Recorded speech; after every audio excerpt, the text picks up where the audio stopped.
Merci, mes chers amis.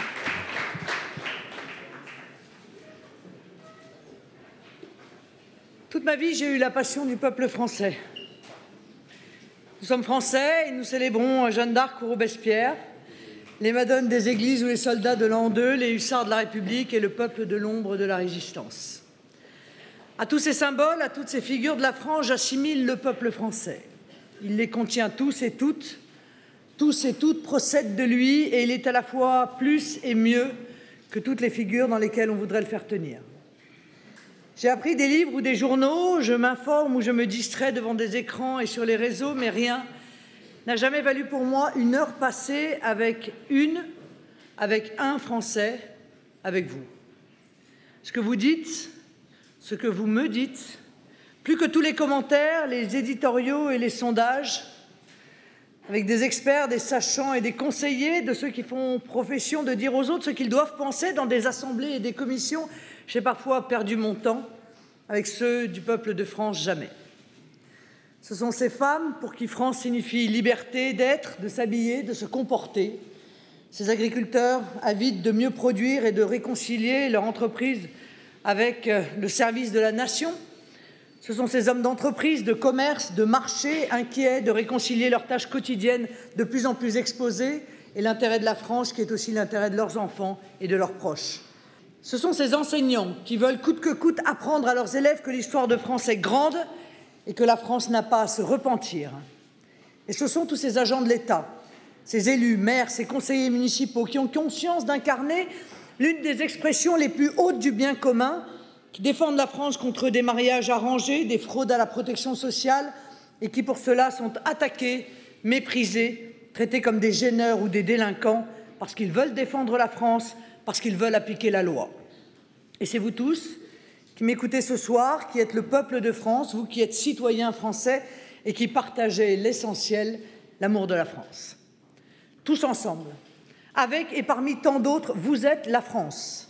Nous sommes le peuple de France. Nous sommes, et ce sont de beaux mots, citoyens français. Et j'ai choisi ce soir de vous parler de la citoyenneté.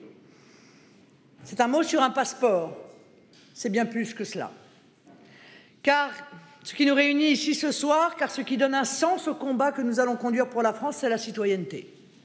Nous sommes tous fils et filles de France, d'une histoire millénaire, les enfants de tous ceux qui, ce soir, nous assurent que nous sommes libres, que nous pouvons débattre, que nous pouvons parler, que nous avons notre destin entre nos mains parce qu'ils ont travaillé, qu'ils ont épargné et qu'ils ont entrepris, parce qu'ils se sont battus, parce qu'ils ont été blessés et qu'ils sont morts, tant et tant d'entre eux, sur tous les champs de bataille de l'Europe et de la Terre qui font de nous ce que nous sommes. C'est eux qui nous permettent d'être ici. Et c'est avec eux tous, avec tous les héros de notre histoire et avec ceux plus nombreux qui ont été les héroïnes et les héros du quotidien que je veux vous parler de la politique de citoyenneté que je conduirai pour l'amour de la France et de tous les Français. Je suis français. Des Français le disent en présentant un CV ou en tendant leur passeport. D'autres avant eux l'ont dit devant un peloton d'exécution ou dans les camps de la mort. Ils sont tant et tant pour qui je suis français, disaient l'essentiel d'eux-mêmes, le plus précieux et le plus haut. Ce pourquoi certains ont donné leur vie, ce pourquoi vivre ou mourir prenait tout son sens. Faut-il que ce sens soit perdu à tout jamais ? Parce que l'Union européenne, parce que la mondialisation, parce que l'individu tout-puissant sans frontières et sans nation deviendrait la panacée, l'horizon indépassable. Je pense à ces chauffeurs routiers, à ces fonctionnaires, à ces commerçants que j'ai rencontrés à Calais ou à Cayenne. Je pense à ces habitants de Marseille, de Nantes ou de Rignac. Je pense à ces milliers de Françaises et de Français qui me disent ne plus savoir où ils vivent, ne plus savoir ce qu'est la France, ni ce que leur garantit d'être français.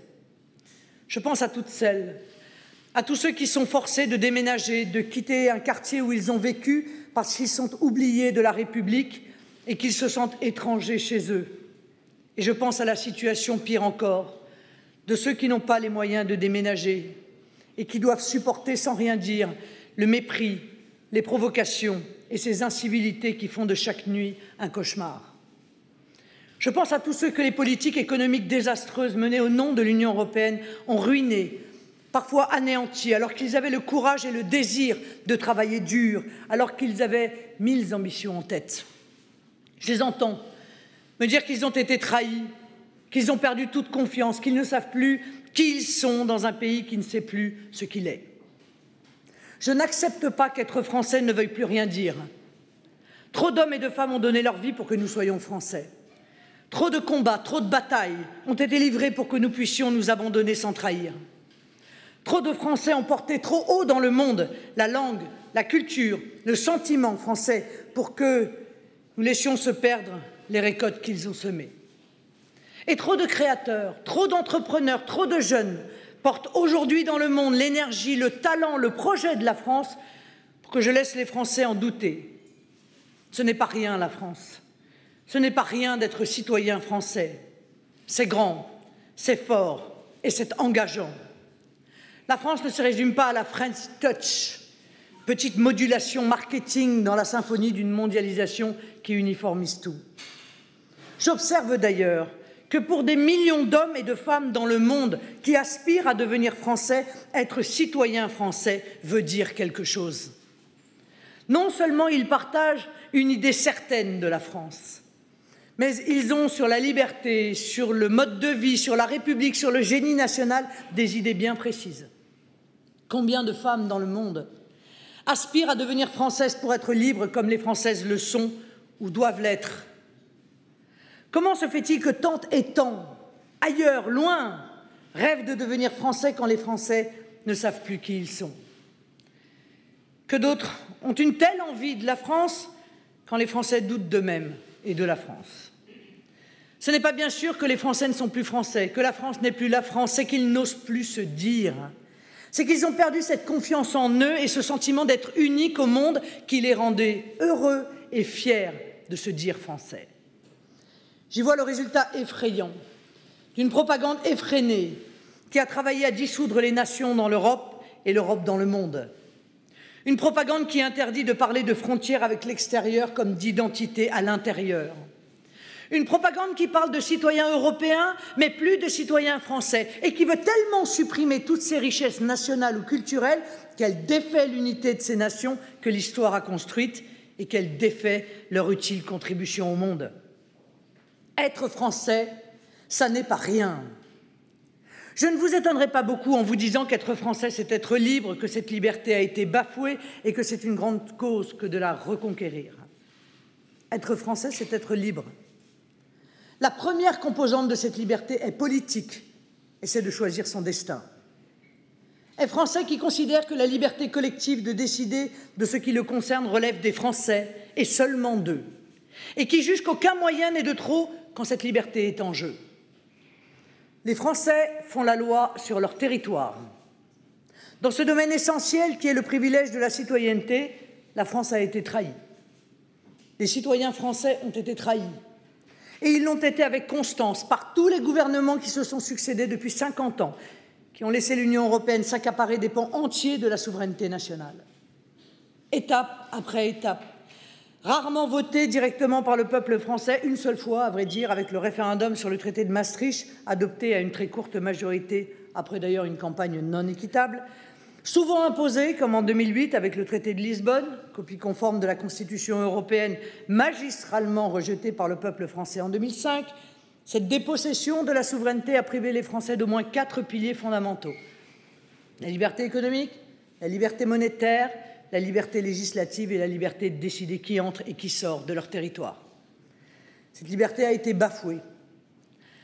En matière de citoyenneté, notre histoire récente est celle d'un déni de citoyenneté qui est un naufrage de la démocratie. Les politiques d'immigration, ou plutôt l'absence de toute politique de migration, marquent l'un des plus grands dénis de démocratie qu'aient subis les Français. Déjà, à ceux qui dénonçaient les bidonvilles où s'entassait une grande part de cette main-d'œuvre, à ceux qui prévoyaient les problèmes à venir, il était répondu avec hauteur qu'il n'y avait rien à voir, c'était bon pour la croissance. Un peu plus tard, il leur sera répondu qu'il n'y a non plus rien à voir, c'était en accord avec les directives européennes et c'était bon pour les régimes sociaux, il faudrait bien payer les retraites. Dans les années 80, aux Français qui s'inquiètent des effets du regroupement familial, il est répondu qu'il n'y a toujours rien à voir, cette fois au nom de la diversité, de la société ouverte, du paradis multiculturel promis à la France. Poser seulement la question de l'islamisme en France était interdit. Les milices de la pensée veillaient. Le tour de force a été accompli, faire passer ceux qui se souciaient de la France, du respect de la loi et des devoirs du citoyen pour des mal-pensants, des coupables, des délinquants. La situation est devenue incontrôlable. Quand année après année, c'est par millions que se sont établis en France des migrants dont une partie ont recréé leur communauté d'origine et vivent dans une langue selon des mœurs et des lois qui ne sont pas de France sur le sol français. Et quand dans les années 2000, une partie des migrants ou de leurs enfants est entrée en guerre contre la France, il est alors impossible de nier qu'il y a un problème. La faute doit donc en revenir aux Français qui n'ont pas su accueillir, tolérer, s'adapter. Je ne citerai pas les rapports grotesques ou sinistres, c'est selon qui enjoignent aux Français de s'adapter, justement, de se pousser, de faire de la place. Il y a des acrobaties de tous ces discours qui s'interdisent de prononcer les mots d'immigration clandestine, d'État islamique ou de fondamentalisme islamiste. Nous sommes là face à une escroquerie doublée d'une manipulation. Escroquerie parce que depuis 40 ans au moins, tout observateur lucide et objectif voit monter les problèmes et que depuis trop d'années, d'intimidation en intimidation et d'agression anti-française en actes terroristes, la perspective de la guerre civile n'est plus un fantasme. Escroquerie aussi parce que de politique de la ville en prébande, au centre de la diversité multiculturelle, c'est par dizaines de milliards d'euros que l'argent des Français a été gaspillé contre la France, dans le lâche espoir d'acheter la paix civile. Nous n'aurons pas la paix, nous aurons la honte. Manipulation parce que peu de domaines auront fait l'objet d'autant de rapports truqués, de statistiques biaisées, de mensonges officiels. Manipulation encore et surtout parce qu'à coup d'indicateurs de la diversité, à coup de campagne de désinformation sur les sociétés multiculturelles, une entreprise de propagande a utilisé tous les moyens pour faire accepter aux Français ce dont ils ne veulent pas, pour leur faire croire qu'ils ne sont pas ce qu'ils sont et pour faire que le mal soit bien, que le bien soit mal, ce qui est d'ailleurs le propre des régimes totalitaires. Dans le débat inévitable mais mal engagé, deux choses me sont insupportables. D'abord, le déni de démocratie. Si la démocratie est le pouvoir du peuple de décider de ce qu'il concerne, il n'est pas de chose plus importante que l'accès à la citoyenneté et tout débat avec constance a été refusé au peuple français sur ce sujet. Nous l'ouvrirons. Et nous refusons ce totalitarisme mou qui prétend façonner les consciences, faire de l'opinion un délit et de la vérité un crime. Ensuite, le mondialisme, qui ordonne à la France de s'ouvrir sans limite, de se mélanger, de se fondre, en bref, d'oublier son histoire, ses singularités pour se dissoudre dans un grand tout mondial où chacun choisit sa différence comme une marque en rayon dans un supermarché. Je n'accepte pas qu'être français, ce ne soit rien. J'observe que ce commandement est à rebours de l'histoire qui voit les frontières se renforcer, les murs se dresser et les peuples partout dans le monde demander de décider eux-mêmes de ce qui les concerne. Être français et poursuivre une politique exigeante de citoyenneté, c'est aujourd'hui poursuivre une grande cause, reconquérir notre lucidité politique.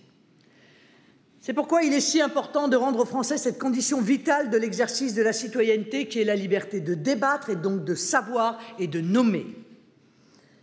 Qu'il s'agisse d'affirmer l'identité nationale, qu'il s'agisse de mettre chaque Français devant ses responsabilités de citoyen, qu'il s'agisse de rendre aux Français le droit de choisir qui est français et à quelles conditions le devenir, rendre au débat public sa vigueur et sa franchise est un impératif. La France va payer et à quel prix une censure qui l'a privée de ses meilleurs défenseurs.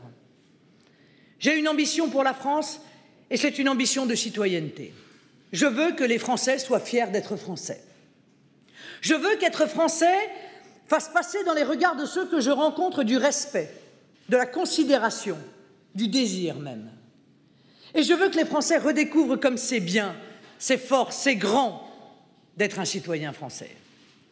Cette ambition désarmera l'attraction qu'exercent des fondamentalismes religieux, des idéologies de toute nature sur tant de jeunes ou moins jeunes Français qui ne savent plus qui ils sont.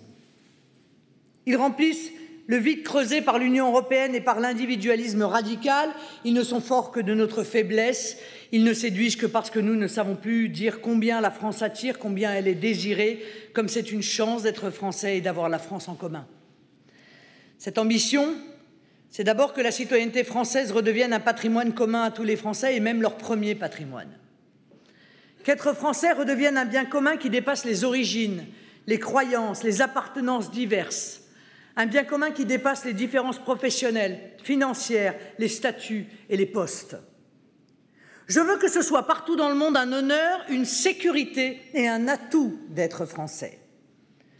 Je veux que la citoyenneté soit un trait d'union entre Françaises et Français, un bien commun, je le disais, qui fasse entre l'union, qui prime toutes les différences. Et je veux que la citoyenneté française ne soit plus un hasard ou une aubaine, qu'elle soit le fruit de la transmission de parents français ou d'un engagement personnel célébré. La citoyenneté n'est pas à vendre, elle fait partie de ces choses qui ne se vendent ni ne se paient, et qui, dans toute société, valent plus que ce qui se vend et se paie son prix. Je le dis pour la France comme je le dis pour les autres nations, et je le dis avec respect, le respect que je porte à tous les peuples, condition du respect que tous et toutes doivent à la France. Je constate avec effroi que le phénomène de mondialisation sauvage, financière et marchande, qui s'est engagé depuis les années 1980, a fait perdre tout respect pour les peuples, les religions, les cultures et les civilisations destinées à se dissoudre dans un grand tout universel. La volonté de rendre le monde plat pour le réduire au marché, l'affirmation que tous les hommes sont les mêmes, ont produit une absence totale de curiosité, d'intérêt et de respect pour les autres, leurs croyances, leurs mœurs, leur culture, puisqu'ils sont les mêmes, pourquoi tenir compte de ces différences? Puisqu'ils sont les mêmes, pourquoi ne pas les réduire à leur prix? La petite musique qui couvre tous les débats sur la citoyenneté et l'émigration résonne depuis les années 70, et c'est le sous-entendu constant selon lequel, si c'est bon pour l'économie, c'est bon pour la France. Je n'accepte pas que l'économie prenne la société en otage. J'accepte encore moins que de fausses vérités et des calculs falsifiés réduisent les hommes à une marchandise et une société aux femmes et aux hommes qu'elle achète. Je n'entrerai pas dans le débat sur le rapport coût-bénéfice de l'immigration. Je le sais accablant pour nos régimes de protection sociale, pour notre système de santé, pour notre système éducatif, pour nos forces de l'ordre. Je le sais effrayant par l'énormité des fraudes qu'il autorise, par la destruction des solidarités nationales auxquelles il concourt inévitablement. Effrayant aussi par l'ampleur des manipulations auxquelles se livrent des instituts, des fondations et des agences de l'État pour endormir les Français et rendre impossible tout débat objectif et serein. Je n'y entrerai pas parce qu'il me semble indécent de traiter l'immigration comme un flux économique comme un autre et les hommes comme une marchandise. Le problème n'est pas l'argent, c'est la France. Le problème n'est pas le solde de l'immigration, ce sont les Français qui souffrent, qui doutent et qui résistent. La France n'a pas pris la tête du combat contre l'esclavage, voici bientôt 2 siècles, pour s'abandonner à l'esclavage moderne qu'est le trafic de migrants. La noblesse de la fonction politique, la noblesse de la chose publique, c'est de faire avec ceux qui sont là. La politique de citoyenneté, c'est garantir à toutes les Françaises, à tous les Français qui ne seront pas laissés sur le bord du chemin, qui ne seront pas sacrifiés à des intérêts étrangers, qu'ils ne seront pas concurrencés par d'autres plus performants, moins chers ou plus soumis. La politique de citoyenneté, c'est élever chacune, chacun au plus haut de ce qu'ils sont et de ce qu'ils peuvent, parce que la France leur donne, parce que la France leur demande, parce que la France a d'unique et de singulier et qui est leur bien commun. Comment n'ont-ils pas honte? Ceux qui réduisent chaque femme, chaque homme à un actif qui s'achète et qui se vend, qui se déplace et qui se recrute et qui ne vaut que son prix sur le marché mondial du travail. Comment n'ont-ils pas honte? Ceux qui réduisent la personne humaine à son prix de marché et qui en font un bien qu'on achète et qu'on vend comme les esclaves de jadis sans aucun respect pour les personnes enlevées à leur pays. Comment n'ont-ils pas honte ceux qui méprisent ces trésors des civilisations humaines que sont les grandes cultures, les modes de vie et ce trésor plus précieux que tout, qu'est leur diversité. Ils réduisent l'homme à son prix de marché. Ce faisant, comment ne voient-ils pas qu'ils préparent tous les conflits de demain, qu'ils allument la mèche de toutes les bombes, qu'ils déclarent la guerre de toutes les guerres, la guerre des peuples libres contre un système économique qui les asservit avant de les détruire. Je ne me tromperai pas d'ennemi dans le combat que je livre pour la France. Et je ne veux pas que la France se trompe d'ennemi. Le premier ennemi du citoyen, l'ennemi de la France, ce n'est pas le migrant. Ce ne sont pas ces foules de réfugiés qui errent entre des frontières incertaines et qui trop souvent sont victimes des guerres injustes déclenchées de très loin sous prétexte d'importer la démocratie. L'ennemi est en nous. L'ennemi, c'est l'individualisme radical qui fait de chaque homme, de chaque femme, une marchandise comme une autre, Ce sont ces organisations de toutes origines et de toute nature qui font si bien le jeu des trafiquants en appelant à l'ouverture des frontières, à l'accueil des réfugiés, à la dissolution des peuples et des cultures dans un grand tout indifférencié. Certaines sont seulement naïves et, au nom d'une morale respectable mais abstraite, condamnent au malheur et ceux qui croient qu'ils seront accueillis, qu'ils trouveront ce qu'ils n'ont pas su ou pu obtenir chez eux, et les populations d'accueil dépossédées et parfois étrangers sur leur territoire. D'autres poursuivent un grand dessein historique, remplacer le pouvoir politique par le pouvoir religieux, subjuguer les nations sous leurs croyances et faire obéir la République à la religion. Le fondamentalisme islamiste, qui se vit toujours sous sa forme impériale au-dessus des nations et des peuples, en est l'illustration la plus actuelle. Et d'autres cherchent simplement à détruire tout ce que les luttes syndicales et politiques, tout ce que les Français libres ont conquis pour eux et pour leur génération, comme les droits sociaux, comme l'égalité, comme la justice. Quoi de mieux que des millions de migrants pour abaisser le coût du travail et s'épargner d'investir en robots?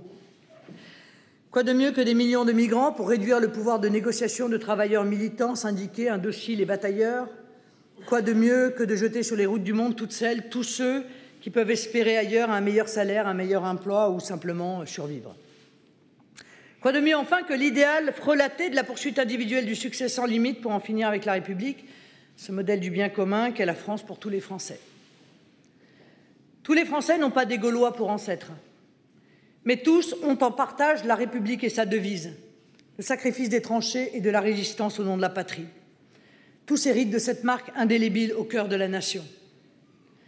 La première condition d'une citoyenneté exigeante et créatrice d'unité nationale, c'est la représentation nationale. J'entends la souffrance de celles de ceux qui se vivent oubliés de la République. J'ai approché le malheur de ceux qui ont crié et qui n'ont pas été entendus, qui ont voté et dont le vote a été bafoué. Nous vivons une crise de la représentation, qui est une crise du débat public, une crise des mandats électifs, une crise de la citoyenneté. Le niveau élevé de l'abstention, le niveau si faible de la confiance accordée aux élus traduisent un passage à vide de notre démocratie. Cette crise est grave parce qu'elle vient entacher de doute le gouvernement de la France. Elle est grave parce qu'elle permet à des minorités de s'imposer à la majorité démocratique, parce qu'elle prive la règle majoritaire de son tranchant politique. Face aux menaces qui montent, la seule réponse démocratique est dans le scrutin proportionnel et dans le référendum. C'est une réponse républicaine et c'est une réponse inclusive. Voilà comment faire participer à la vie publique celles et ceux qui s'en tiennent éloignés. Voilà comment faire taire les discours sur l'exclusion. Voilà comment rendre aux Français le pouvoir de faire la loi chez eux. Un gouvernement vraiment représentatif du peuple français, un État garant du bien commun et du contenu de la vie en commun sont les bases de la nouvelle citoyenneté que nous construirons. Mais le préalable à cette citoyenneté retrouvée, c'est la souveraineté du peuple. Il m'est impossible de promettre de ramener les Français à la vie publique si leurs décisions doivent se résumer à des ajustements à la marge, à la négociation sur la virgule. Si les Français se sont éloignés de la vie publique, c'est qu'au moins confusément, ils savent que tout désormais leur échappe, que les décisions prises par ceux dont ils ont le sentiment qu'ils le représentent mal n'ont en réalité aucun poids. J'ai déjà à ce sujet ouvert le débat le plus large, le plus libre, le plus franc possible, sans interdit et sans censure. Je n'accepte pas que les Français se voient dénier le droit de choisir. Et je dois donc, c'est un préalable indispensable, rendre à la France et au peuple français sa souveraineté pleine et entière. Nous n'acceptons pas davantage que les Français se voient nier le droit de dire qui en est et qui n'en est pas. Nous sommes depuis 20 ou 30 ans, à la suite d'abandons successifs, de petites lâchetés, de glissements progressifs devant cette situation inouïe. Les Français n'auraient plus le droit de décider de leur destin. Seuls, ils n'auraient plus le droit de dire qui est français, à quelles conditions et pourquoi. Seuls, ils n'auraient plus le droit de décider des conditions d'accès à leur territoire et de résidence sur leur sol. De partout, des experts, des éminences, des professionnels de la grandeur d'âme en décideraient pour eux. De partout, la France serait sommée de s'ouvrir, de se soumettre, de s'abandonner. Et j'entends ce message implicite. En finir avec la France et les Français, ce serait tellement plus simple. Seuls les Français décident de qui est français. C'est la seconde condition de l'exigence citoyenne. Elle n'est pas négociable. Il y a politique à partir du moment où il y a capacité à agir et liberté de le faire. Je n'admets pas qu'il n'y ait rien à faire. Je n'admets pas que les Français doivent subir. Je n'admets pas qu'il soit répondu à ceux qui souffrent, à ceux qui se sentent dépossédés, étrangers dans leur propre pays. On ne peut rien faire. C'est pourquoi nous mettrons fin au regroupement familial ainsi qu'à toutes les dispositions qui permettent l'acquisition automatique de la nationalité française, et notamment au dogme du droit du sol, qui accorde la nationalité française de fait automatiquement, n'en déplaise à certains qui nous cherchent sur ce sujet querelle. Une politique de citoyenneté est au service d'une France forte, rayonnante, ouverte sur le monde. Ma conviction est bien établie sur ce point. Une France malheureuse, une France qui a peur, une France qui se sent menacée, attaquée, est d'abord une France faible. Une France forte, sûre d'elle-même, pleinement engagée dans son projet politique propre, est une France qui peut s'ouvrir, qui peut accueillir et qui peut faire concourir à son projet toutes celles, tous ceux pour lesquels France signifie liberté, espoir et poursuite du bonheur. C'est la troisième condition d'une nouvelle citoyenneté, le redressement économique, politique et social de la France. Une France qui doute, qui perd confiance, est une France en danger. Une France qui subit, une France exposée à des conquêtes, des prises de pouvoir, des influences qui l'atteignent au cœur de son identité, de ses valeurs et de sa singularité. Ceux qui s'étonnent de l'inquiétude des Français, ceux qui s'alarment devant les moindres expressions de la colère des Français trompés et volés, ont-ils perdu la mémoire? Ils s'étonnent quand ils ont tant fait pour affaiblir la France, pour la réduire, pour la diminuer. Ils ont fait honte aux Français d'être Français. Ils ont convoqué 100 fois l'histoire de France au tribunal de leur bonne conscience. Comment s'étonner ensuite que les nouveaux arrivants sifflent la Marseillaise et n'ont pas envie de s'identifier à une France qu'on leur présente comme rance, coupable, honteuse. Ils ont fait honte aux Français de leur histoire. Et ils ont répété aux nouveaux arrivants que la France leur devait tout, qu'elle était à eux, qu'ils n'avaient qu'à prendre, que la France leur donnait des chèques en blanc, qu'elle se devait d'honorer. Ils ont enseigné que la France devait rompre avec son histoire et avec elle-même, que les Français étaient responsables de tous leurs maux, même de ceux dont ils ne se doutaient pas. Ils ont mis fin au principe d'égalité et de laïcité pour exalter toutes les minorités et encourager la dictature des minorités. Comment s'étonner de la difficulté à intégrer, à assimiler ceux-là même qu'on s'interdit de comprendre et de respecter? Être français, avoir la France en commun est une richesse. Jean Jaurès a dit que la nation est la seule richesse de ceux qui n'en ont pas. Je crois que c'est vrai. Je crois que cela doit redevenir vrai. Toutes celles, tous ceux qui sont français doivent savoir que la France est avec eux, que la France ne les abandonnera pas, que c'est une distinction, que c'est une grande chose et que c'est un engagement que d'être français. Et qu'on ne vienne pas me dire que c'est le hasard de la naissance qui fait que l'on est français. Dans leur immense majorité, celles et ceux qui sont français le sont parce que leurs parents étaient français, parce que leurs parents ont travaillé, souffert et construit la France pour leurs enfants et pour les enfants de leurs enfants. Dans presque toutes les familles, on compte un aïeul blessé ou mort dans les tranchées. Ils ne sont pas morts pour rien, ils sont morts pour que nous soyons français dans une France libre. Dans chaque famille, on connaît l'histoire de ceux qui ont transporté des armes et caché des résistants pendant l'occupation, qui ont accueilli et caché un enfant juif au risque de la déportation pour eux et leurs propres enfants. Ils l'ont fait aussi pour la France, pour que leurs enfants et les enfants de leurs enfants soient français et libres. Comment n'ont-ils pas honte ceux qui réduisent à rien la qualité d'être français quand tant de millions sont morts pour que la France vive et que leurs enfants vivent dans une France libre?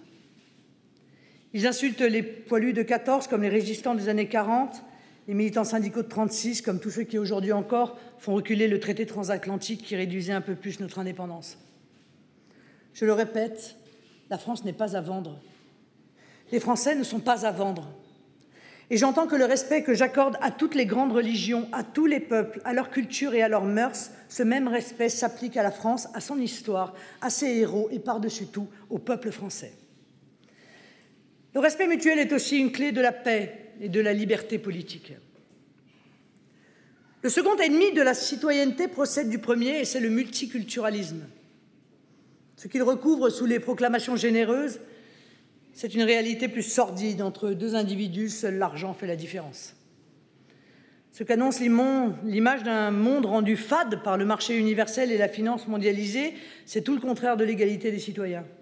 C'est une citoyenneté réduite à l'argent. Votre carte de crédit remplace votre passeport, le montant de vos dépenses autorisées remplace votre carte d'identité, vous êtes ce que vous valez, en dollars de préférence, et c'est le bradage des biens communs, la vente au plus offrant. Dans le multiculturalisme tel qu'il se diffuse et s'impose, je vois d'abord une absence de respect affolante pour les cultures et pour cette diversité qui est le trésor commun de l'humanité. Et je vois un appauvrissement inquiétant du commun, de ces biens communs que sont la confiance, la sûreté, la paix et par-dessus tout la citoyenneté. Je l'ai dit, je respecte toutes les grandes religions et toutes les cultures que les siècles ont forgées. C'est parce que je respecte l'islam que je n'irai pas me livrer à telle ou telle interprétation de ce qu'est, de ce que doit être l'islam. C'est aux musulmans, dans les diverses interprétations qu'ils donnent de leur foi, c'est à leurs docteurs de la foi et aux autorités qui les représentent de le dire. Mais nous dirons haut et fort les principes de la France, hors desquels ce n'est plus la France, ce n'est plus la République et ce ne sont plus des Français. Il appartient aux citoyens français de confession musulmane de nous dire ce qu'est l'islam, leur islam à eux, et pas aux envoyés des frères musulmans ou de toute organisation islamiste. Il nous appartient à nous de leur dire tout aussi clairement ce qu'est la France, ce que signifie vivre en France, ce qu'exige être citoyen français. La séparation de la vie publique et des croyances religieuses, par exemple. L'autonomie du domaine politique, par exemple. La liberté des femmes, égale à celle des hommes en tout point. Le refus de tribunaux religieux en matière civile, tout autant. Nous n'avons pas à dire ce qu'est l'islam, mais nous pouvons nous dire ce qu'est être français. Qui d'autre que nous peut le faire? Où est le problème? Que celles que ceux qui ne conçoivent de vivre que dans un ordre politique et social dominé par la loi religieuse partent vivre sur des terres où s'applique la charia et où les tribunaux islamiques disent la justice. Quoi de plus normal? Quoi de plus logique? Ils ne changeront pas et nous ne changerons pas la France pour eux. J'ai cette conviction. Dans ce domaine aussi, beaucoup dépend du redressement de la France que je conduirai.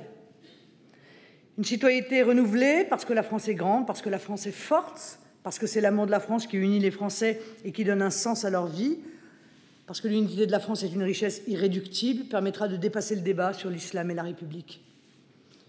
Une France faible et qui doute a tout à craindre de l'idéologie des fondamentalistes islamistes. Une France forte n'a rien à craindre de Français de confession musulmane qui trouveront dans la nation l'espace de liberté civique que le fondamentalisme menace.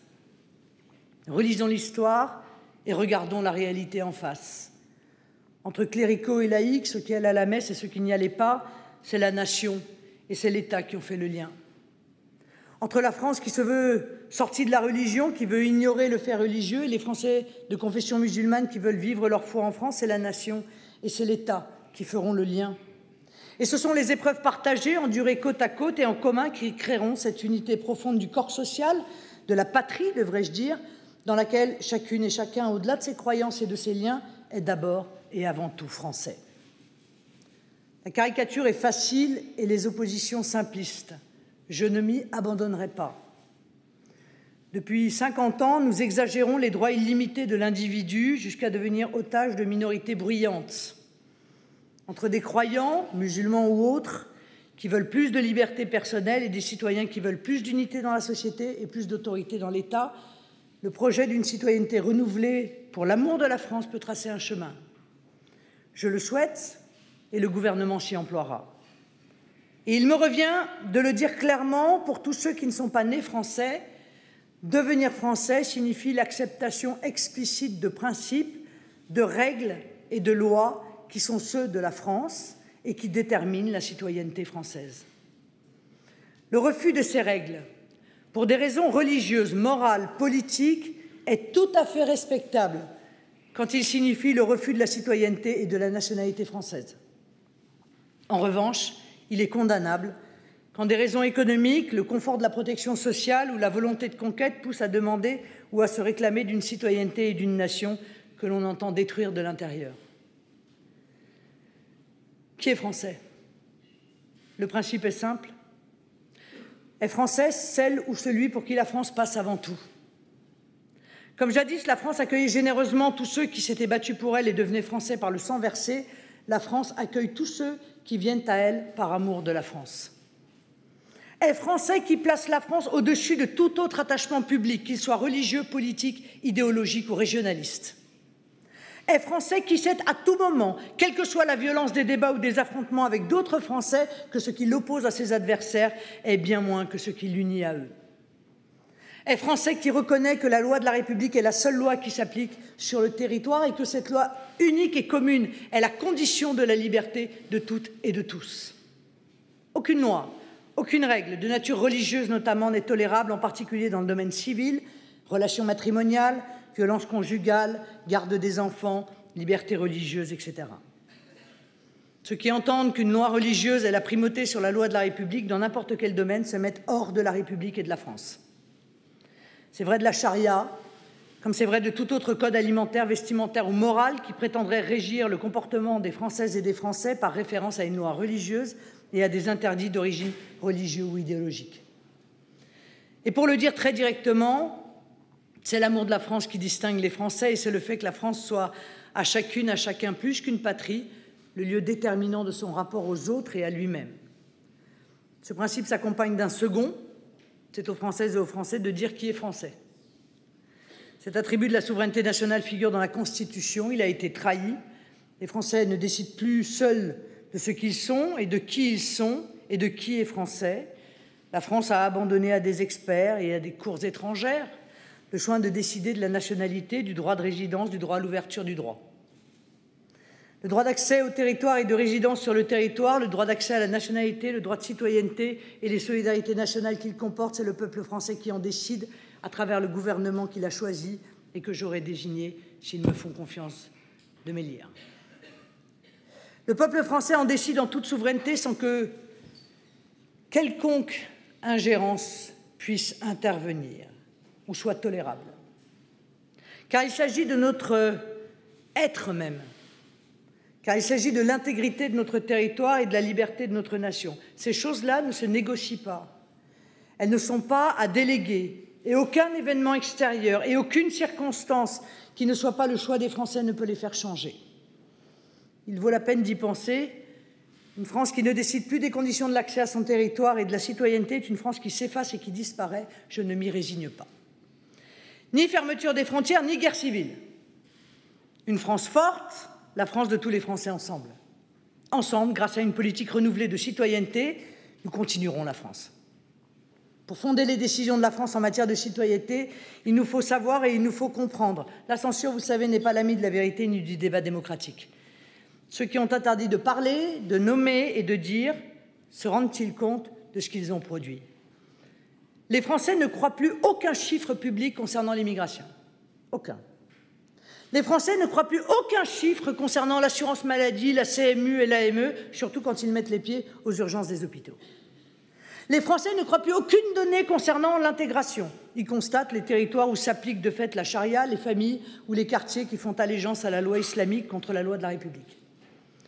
Les Français n'écoutent plus aucun des discours rassurants ou lénifiants qui leur sont assénés à longueur de journée. Ils pensent à Beyrouth, ils pensent à Damas, ils pensent au Mexique et au Brésil, à tous ces pays où le multiculturalisme entretient une guerre civile ouverte ou larvée, et ils ont peur de ce qui vient chez eux, au point que certains, chrétiens, juifs, bouddhistes, cherchent dans des expressions extrêmes de leur foi le moyen de reprendre confiance, ou bien s'arment et montent la garde pour se protéger. Ceux qui ont déconstruit la nation et ridiculisé son histoire sont responsables. Ont-ils mesuré qu'ils ne laissaient à la quête d'identité que la religion ou l'origine? Ceux qui se sont voulus modernes ont-ils mesuré qu'ils réveillaient les archaïsmes que le roman national endormait et qui pourraient bien être les figures menaçantes de notre avenir? J'engagerai une consultation nationale sur un sujet précis. Quelles sont les conditions d'entrée, de séjour et d'acquisition de la nationalité? C'est aux Français et à eux seuls d'en décider. Je ne méconnais pas les souffrances des populations déplacées de force. le malheur des réfugiés et de tous ceux qui fuient un pays dans lequel ils n'ont pas d'espoir de vivre libre. Mais les Français n'ont pas à supporter les conséquences de l'aventurisme stratégique américain au Proche et au Moyen-Orient. Mais diffuser partout le trouble et le malheur n'a jamais diminué le trouble et le malheur où ils sont nés, bien au contraire.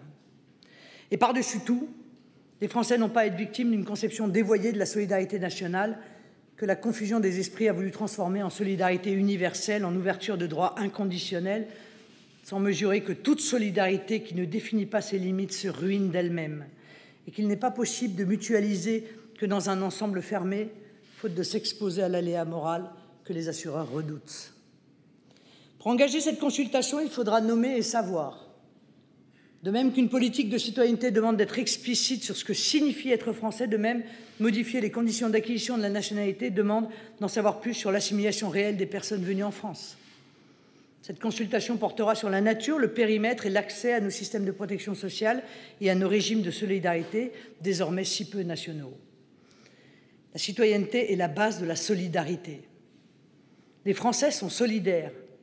Et cette solidarité se traduit par le niveau élevé des prélèvements obligatoires et le niveau élevé des mutualités qui les unissent et qui sont l'un des éléments de l'égalité des conditions, sans laquelle la citoyenneté se dégrade en guerre de tous contre tous. Cette mutualité lie au même moment ceux qui travaillent et ceux qui sont sans emploi, ceux qui sont en activité et ceux qui sont à la retraite, ceux qui peuvent travailler et ceux que la maladie, le handicap, les circonstances personnelles empêchent de travailler. Et elle unit plus profondément les Français d'aujourd'hui à ceux qui ont travaillé, qui ont milité, qui ont investi pour qu'une France prospère, active et riche puisse garantir à chacune et à chacun une protection élevée contre tous les aléas de la vie. Être citoyen français donne droit à cette solidarité. C'est aux Français et à eux seuls de dire à quelles conditions, par exemple, de cotisations préalables, de garanties de l'État dont ils sont ressortissants, de nouveaux arrivants peuvent en bénéficier, à quel niveau et comment. Pour corriger les abus criants du système de l'aide médicale d'État et de la CMU, nous instituerons la carte vitale biométrique fusionnée avec le titre d'identité et nous négocierons avec chacun des États concernés la couverture des étudiants et des travailleurs migrants temporairement résidant en France. Voilà qui cadre la politique que je conduirai. La France n'a pas à se mêler, je vous l'ai déjà dit, des affaires intérieures de l'Iran, de l'Arabie saoudite ou du Soudan. Elle peut faire connaître son opinion, elle peut faciliter des évolutions, elle peut contribuer à moderniser la vie politique, elle n'a pas à intervenir dans les sujets internes de ces pays. Et les plus grandes catastrophes sont venues d'interventions dans des affaires intérieures d'un peuple qui ne regardait que lui. Exigence rigoureuse ensuite sur ses propres lois, ses codes et ses mœurs et sur l'unité nationale. La République garantit la liberté religieuse et ne connaît pas le crime d'apostasie. Elle ne sanctionne pas le blasphème contre aucune religion. Elle n'accepte dans la vie publique aucun interdit alimentaire, ni aucun rite d'abattage. Et la France, je l'ai rappelé, n'admet aucun tribunal religieux, pas plus qu'aucune autorité religieuse en matière civile. Je demanderai que tous les moyens soient mis en œuvre pour assurer l'indépendance des communautés religieuses vis-à-vis des puissances extérieures. Aucun financement, aucun contrôle, aucune délégation étrangère ne sera autorisée pour aucun culte sans transparence publique, autorisation préalable et suivi administratif de l'autorité des cultes. Nous en finirons avec les troubles complaisances qui ont autorisé tant d'ingérences de la part du Qatar, de l'Arabie saoudite, d'autres encore, et qui expliquent que tant de mosquées, d'écoles coraniques et de lieux de prière sont autant de foyers d'influence étrangère et de pouvoir étranger sur le sol français. Et nous exigerons une totale transparence pour toutes les ONG, les fondations et les associations de toute nature et tous objets qui savent si bien employer l'argent de l'étranger pour s'ingérer dans les affaires intérieures de la France, manipuler l'information et l'émotion et tourner les Français contre la France et contre eux-mêmes. Une politique de la citoyenneté conduite pour l'amour de la France, pour que la France soit plus grande, plus forte et rayonne dans le monde, est au cœur de notre projet politique. C'est l'inverse d'une politique de repli, de fermeture, de nostalgie. La France est d'autant plus respectée qu'elle est elle-même, elle est d'autant plus forte que les Français sont assurés de leur indépendance et de leur destin. Elle peut d'autant plus s'ouvrir qu'elle est confiante et sereine sur ce qu'elle est, sur ce que sont les Français et sur ce qui les distingue des autres. Et elle est d'autant plus nécessaire et précieuse et écoutée dans le monde qu'elle est dans sa singularité, dans ses particularités délicieuses et ses exceptions qui font briller les yeux de toutes celles et de tous ceux qui lisent Made in France et qui rêvent. De sorte que c'est en approfondissant sa différence et en affirmant son unité que la France est la plus proche du monde. De sorte que plus elle est elle-même, plus elle s'affirme comme la France et plus les Français sont eux-mêmes, plus la France est dans le monde. Plus elle apporte au monde et plus les Français jouent pleinement leur rôle dans le monde tel qu'il est et participent au monde tel qu'il sera. Il n'y a pas une politique de gauche et une politique de droite en matière de citoyenneté. Il y a la politique de la France, conforme à la volonté des Français de demeurer ce qu'ils sont sur leur sol et dans leur histoire, conforme à l'intérêt national, conforme au génie national de la France. C'est la politique d'une citoyenneté forte qui garantit la France et la République contre tous les fondamentalismes, contre toutes les soumissions, contre tous les fanatismes. Nous ne sommes pas de l'Église ou du Temple, de la synagogue ou de la mosquée, de Bretagne ou de Corse, d'Alger ou de Diego Suarez, nous sommes de France. Et je rêve de cette situation vécue dans la République renaissante des années 1880, quand chaque province de France, chaque commune de France se faisait concurrence pour apporter davantage à la France à travers leur singularité locale, leurs trésors locaux ou leur caractère propre. Toutes celles, tous ceux qui rêvent d'apporter davantage à la France, celles-là et ceux-là sont les citoyens français. C'est vous. Et c'est tous ceux qui, avec vous, combattent pour demeurer français et pour que la France demeure la France. Et c'est pour l'amour de la France et du peuple de France que je conduirai notre combat de la citoyenneté. Il est au cœur de notre projet pour la France. C'est le combat pour notre liberté politique, cette liberté collective sans laquelle nos libertés individuelles ne sont rien, et c'est le combat le plus actuel de tous les Français libres. Vive la République et vive la France.